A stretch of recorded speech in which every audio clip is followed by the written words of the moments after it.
To remove face data in Samsung Galaxy S9 or S9 Plus. Open Settings. From a home screen, swipe up or down from the center of the display to access the apps screen.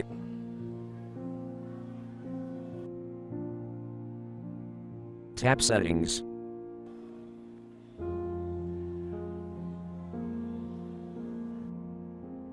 Tap Lock Screen and Security.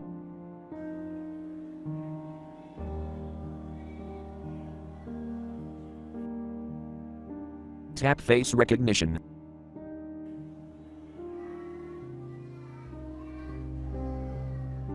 Enter your password, PIN, pattern, or fingerprint if required.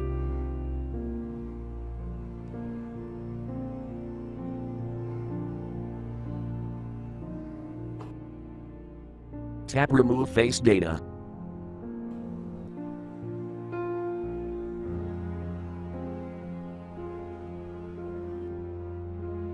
Tap Remove.